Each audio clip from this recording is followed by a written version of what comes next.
خواب دیکھنے میں حرج نہیں ہے، عدلیہ کی آزادی کا خواب دیکھنے میں بھی حرج نہیں ہے۔ جس ملک میں لوگ یہ کہنا شروع کر دیں کہ وکیل کی بجائے جج کر لیں، وہاں عدلیہ کی آزادی کا آپ کیا تصور کر سکتی ہیں؟ یہ تو ہائی کورٹ کے جج بول رہے ہیں نا، انہوں نے چاروں ہائی کورٹس کے جج نے آلموسٹ سیم الزامات لگائے ہیں اس مداخلت کے حوالے سے، تو یا تو چاروں ہائی کورٹس کے جج غلط ہیں اور صرف قاضی فائز عیسیٰ ٹھیک کہہ رہے ہیں کہ ان کے آنے کے بعد کوئی مداخلت نہیں ہوئی ہوگی، ان کو یا محسوس نہیں ہوئی ہوگی کہ وہ شاید وہ جن چیزوں کے حوالے سے جو فیصلے دینا چاہ رہے ہیں اس کے مطابق ہی وہ چیزیں چل رہی ہیں، اس لیے ان کو فیل نہیں ہوا ہوگا۔ یہ قاضی صاحب نے مٹی ڈالنے کی پوری کوشش کی تھی اس ایشو پہ، جب پرائم منسٹر صاحب سے ملاقات کر کے ان سے کہا تھا کہ بنا دیں بریگیڈیئر صاحب، تو کہہ رہے ہیں کہ اس سے شاید چیزیں نو بریگیڈیئر صاحب، وہ تو بالکل مٹی ڈالنے والا معاملہ تھا کہ آپ حاضر سروس ججوں کی ایک ریٹائرڈ چیف جسٹس سے وہ کروانے جا رہے تھے انکوائری اور ان کا فیصلہ کرنے جا رہے تھے، وہ بالکل ٹھیک نہیں تھا۔ اب بھی دیکھیں نا، جو بات کر رہے ہیں کہ فل کورٹ، جب ادارے کے حوالے سے بات ہوئی ہے، قاضی صاحب کو بڑا شوق ہوا کرتا تھا فل کورٹس کا کہ جی وہ، لیکن اب ان کو وہ شوق نہیں رہا ہوا، اب وہ کہتے ہیں کہ بس ٹھیک ہے جو میں نے فیصلہ کر دیا۔ آج سب سے زیادہ جو بات انہیں پسند آئی وہ اعتزاز احسن صاحب کی تھی، جب انہوں نے کہا کہ نہیں مجھے اس بینچ پہ اعتماد ہے، یہ 6 لوگ کافی ہیں۔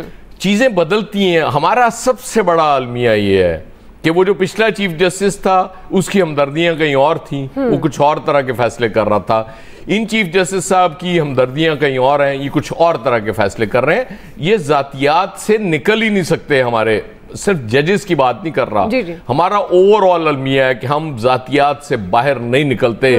یہ اسی طرح کے فیصلے ہونے، اسی طرح کے ریمارکس آنے ہیں۔ آج عطر من اللہ شاید بہت سے لوگوں کو برے لگ رہے ہوں گے، اور بہت سے لوگوں کو صرف عطر من اللہ ہی ٹھیک لگ رہے ہوں گے کہ یار یہ بندہ ٹھیک بات کر رہا ہے نا، کہ 4 ہائی کورٹس کے جب ججز ایک ہی بات کر رہے ہیں تو اس کا مطلب ہے، اور یہ بات عطر من اللہ کی ٹھیک تھی کہ یہاں بیٹھے ہوئے ایک ایک شخص کو پتا کیا ہو رہا ہے، مطلب اس سے کسی کو پوچھنے کی ضرورت نہیں ہے کہ کیا ہو رہا ہے، مداخلت ہو رہی ہے نہیں ہو رہی، وہ سب کو پتا ہے مداخلت ہو رہی ہے۔ لیکن کچھ لوگ آ گئے ہیں اس میں، وہ ایک سابق جج کو آپ نے ابھی ریلیف دیا ہے نا اس حوالے سے، جس کو غلط نکال دیا گیا تھا، اس نے بھی تو یہی رونا تھا اس کا کہ مداخلت ہو رہی ہے، اس کی آپ نے مان لی کہ جی وہ ہو رہی تھی، باقیوں کی آپ ماننے کے لیے تیار نہیں ہیں، کیونکہ اس وقت آپ کو وہ برا لگا تھا کہ یہ نہیں ہونا چاہیے تھا۔ آپ آج شاید آپ کو وہ چیزیں بری نہیں لگ رہی، آپ کو لگ رہا ہے ٹھیک ہو رہی ہیں، اس لیے چھوڑ دیں، بس خواب دیکھتے رہیں، خواب دیکھنا اچھا ہوتا ہے۔ پتہ نہیں میری ہنسی کیوں نکل گئی کہ مطلب یہ عجیب بات ہے، یہ غریب اور پسماندہ اس ملک میں صرف ہماری اشرافیہ ہے، تمام ریلیف اس کے لیے ہوتا ہے، وہ اس سے نیچے تو یہ تصور بھی نہیں کرتے۔ یہ جو غریب اور وہ جو پسماندہ کی بات ہو رہی تھی نا، اس کی اب وہ تعداد بہت زیادہ بڑھ چکی ہے، مطلب سفید پوش بہت لوگ ہیں اس معاشرے میں جن کو شاید یہ ابھی بھی سمجھا جاتا ہے کہ پتہ نہیں وہ کتنے پیسے ہوں گے، اس لیے ان کو مدد کی ضرورت نہیں ہے۔ ہم قرض دیکھیں، جب معیشتیں اس حال میں پہنچ جائیں نا، یہ میں پچھلے دور میں بھی بات کرتا تھا کہ قرض اتارنے کے لیے آپ کو قرض لینا پڑے تو پھر آپ کے حالات ٹھیک نہیں ہو سکتے، پھر آپ بس جو مرضی کرتے رہیں، جب تک وہ اگر تو ہماری سلیبز ہی کم کر کے انہوں نے ٹیکس بڑھانا نا، تو پھر یہ معاشی طور پہ ایک دن آپ کو ڈیفالٹ کرنا پڑے گا۔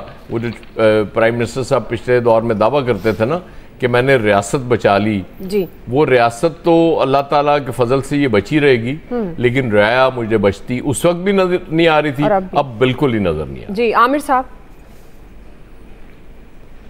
بات سمپل سی ہے، جو تنخواہ دار طبقے کی یہ ظاہر ہے آپ کی اور ہماری جیب سے تو وہ زبردستی لے جاتے ہیں، شاید ہم پہ بھی چھوڑیں تو ہم بھی کوئی داؤ لگانے کی کوشش کریں، لیکن مجبور ہیں کہ ایٹ سورس کٹ جاتا ہے، کچھ نہیں کر سکتے۔ اور آپ دیکھیں کہ بچنا کیسے ہے، پاکستان کی کل آبادی کا 1.5% انکم ٹیکس میں ہے، 5% تو کم سے کم کریں پھر بات بنے گی۔ دوسری بات یہ ہے کہ جنگوں سے پرہیز ہو، لڑائی جھگڑوں سے اپنے آپ کو بچائیں، پڑوسیوں کے ساتھ تعلقات بنائیں۔ یہ ہضم نہیں ہوتی بات کسی کو، لیکن یہ ہمیں کرنی پڑے گی کہ بھائی ہم ایٹمی قوت ہیں، اگر کوئی کام کرنا ہے تو پھر ٹھیک ہے، اگر کوئی تنگ آمد بجنگ آمد پھر ٹھیک ہے، پھر ہم نے وہ جو شیخ رشید والے پھر شرلی پٹاخے ایسے تو نہیں بنائے ہوئے نا، پھر دکھائیں کہ جناب آپ پھر سارے جائیں گے، پھر بات تو یہ ہے۔ ریٹرنز تو پھر یہی کمال ہوتا ہے نا کہ پھر تاکہ لوگوں کے لیے تعلیم اور صحت کے لیے پیسہ بچے. آج ہم سب بحث کرتے ہیں قرضہ برائے قرضہ، لیکن کوئی یہ نہیں کرتا کہ جس نے پیسے صرف قرضے لے کے لگائے کہاں. پچھلے سال جو 10 سال میں کے پی میں بیٹھا ہے 80 ارب سے 980 ارب روپے پہ لے گیا، وہ کہاں پیسے لگے؟ ایک ہے پنجاب میں، ایک ہے مرکز میں، پی ایم ایل این پہ آتی ہے تنقید، لیکن بے پناہ فزیکل انفراسٹرکچر بنا ہے. اس کے اندر ہاسپٹلز ہیں، یونیورسٹیاں ہیں، موٹر ویز ہیں، سڑکیں ہیں، دیہات ہیں.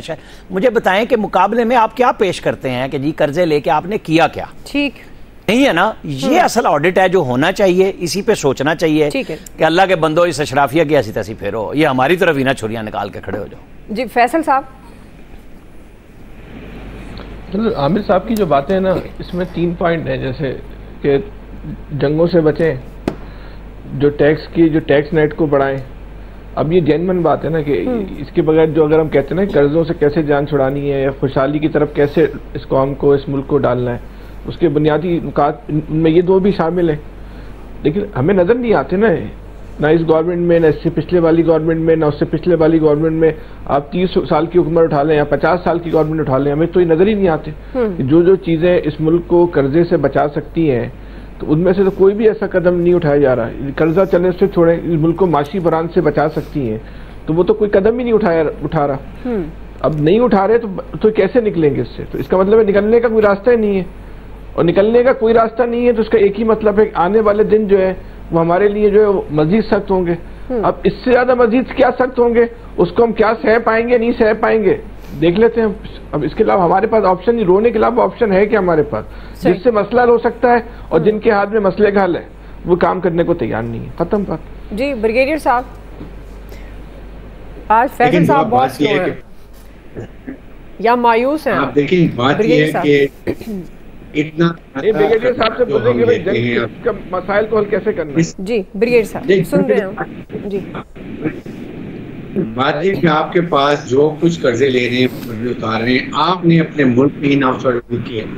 میرا صرف کوشچن یہ ہے پرائرٹی دینا ہے. آپ نے اس 3 مہینے میں کون سی آسٹیرٹی ڈرائیو کی ہے؟ آپ یہ کہیں کہ ہمیں president house, prime minister house, chief minister house, governor house, یہ فیڈرل منسٹر کے خرچے بند کے دینا ہے. آپ نے 17-18 آپ کے ایکٹیویٹیز منسٹری نہیں کی ہے، پرائیویٹائزیشن آپ نے نہیں کی ہے. ایف بی آر میں وہی چیز ابھی تک ریفارم ہم سن رہے نہیں ہو رہے ہیں. جو 30,000 ارب 3,000 ارب میں جا رہا ہے اس کا کچھ نہیں ہے. 1,000 اسٹیٹ کارپوریشن کچھ نہیں کر رہے ہیں. سو آپ یہ ٹھیک کریں نا، یہ تو ڈویبل ہے. ہمیں اپنا ہاتھ ٹھیک کرنا. آپ نے بھی دیکھے ویٹ کا کیا کیا ہے، پتہ نہیں کتنے لاکھ ٹن امپورٹ کر لی وداؤٹ لیڈنگ ہاؤ مچ گیا ہے بفر کو. آپ 30 ارب کا فرٹیلائزر خرید کے رکھا ہوا ہے، گندم لگانے کے بعد لائے